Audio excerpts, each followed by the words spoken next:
Hello again, people. Continuing with this project, preface to bullet points from the preface to Hegel's Phenomenology of Spirit. Page 10, bullet 19. Thus, the life of God and divine cognition may well be spoken of as a disporting of love with itself. But this idea sinks into mere edification and even insipidity,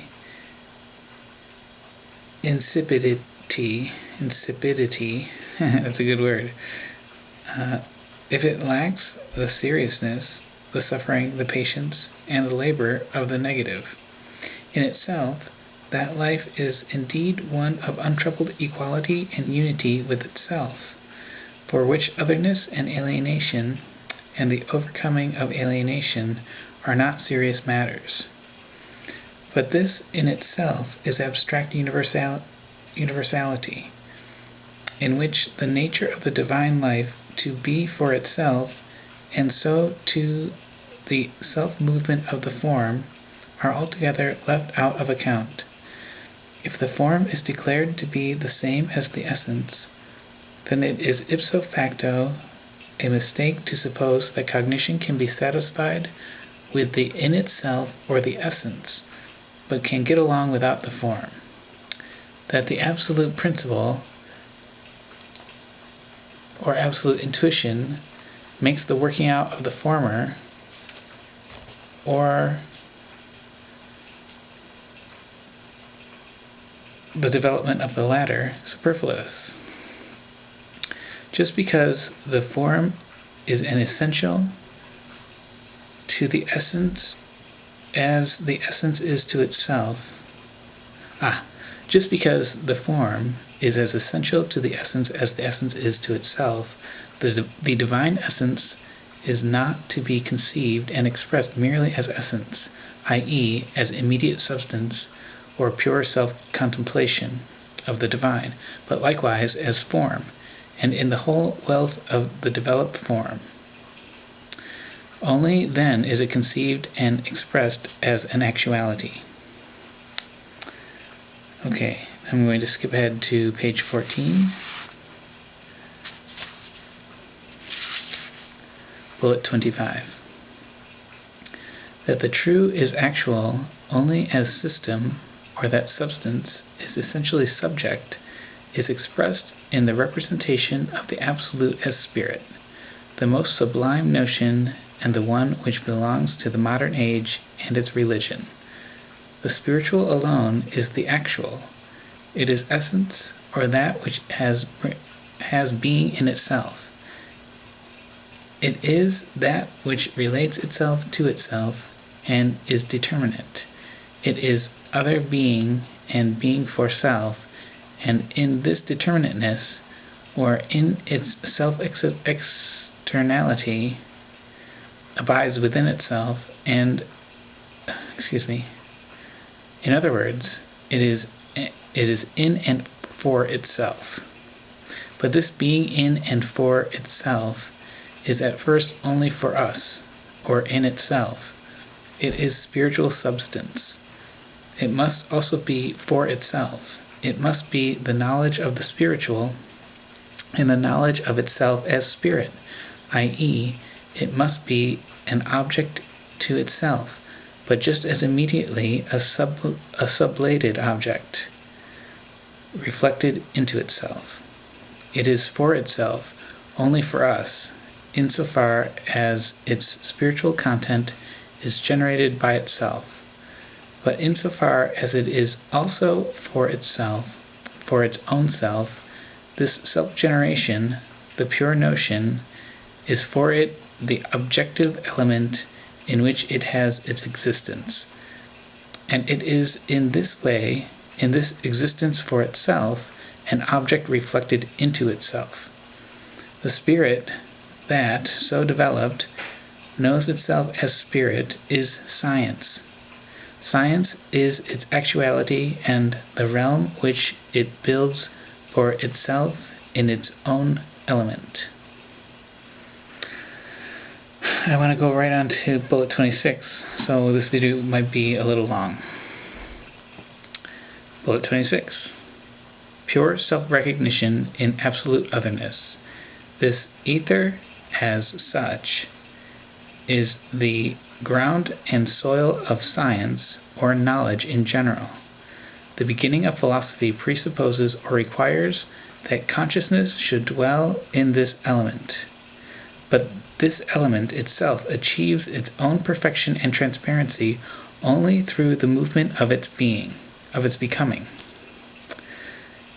It is pure spirituality as the universal that has the form of simple immediacy. This simple being in its existential form is the soil of science. It is thinking which has its being in spirit alone. Because this element, this immediacy of spirit, is the very substance of spirit, it is the transfigured essence, reflection which is itself simple, and which is for itself immediacy as such, being that is reflected into itself. Science, on its part, requires that self-consciousness should have raised itself into this ether in order to be able to live, and actually to live, with science and in science. Conversely, the individual has the right to demand that science should at least provide him with the ladder to this standpoint, should show him this standpoint within himself. His right is based on his absolute independence, which he is conscious of possessing in every phase of his knowledge. For in each one, whether recognized by science or not, and whatever the content may be, the individual is the absolute form, i.e., he is the immediate certainty of himself, and if this expression be preferred, he is therefore unconditioned being. The standpoint of consciousness, which knows objects in their antithesis to itself, and itself in antithesis to them, is for science the antithesis of its own standpoint. The situation in which consciousness knows itself to be at home is for science one marked by the absence of spirit. Conversely, the element of science is for consciousness a remote beyond in which it no longer possesses itself. Each of these two aspects of self-conscious spirit appears to the other as the inversion of truth.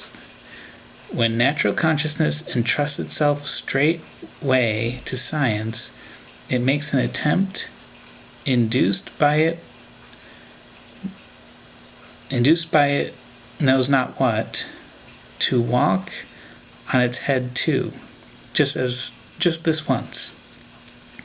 The compulsion to assume this unwanted posture and to go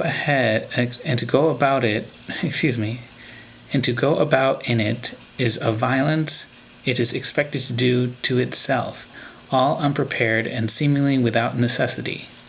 Let science be in its own self what it may, relatively to immediate self-consciousness, it presents itself in an inverted posture, or because this self-consciousness has the principle of its actual existence in the certainty of itself, science appears to it not to be actual, since self-consciousness exists on its own account outside of science. Science must therefore unite this element of self-certainty with itself, or rather show that and how this element belongs to it. So long as science lacks this actual dimension, it is only the content as the in itself, the purpose that is as yet still something inward, not yet spirit, but only spiritual substance. This in itself has to express itself outwardly and become for itself, and this means simply that it has to posit self-consciousness as one with itself. So, although it wasn't a logical flow from the initial video. Anyways, I hope you were able to receive those notions. It's quite moving. I will proceed with further. I have 4 more bullets from the preface I just wanted to express on YouTube. Thank you.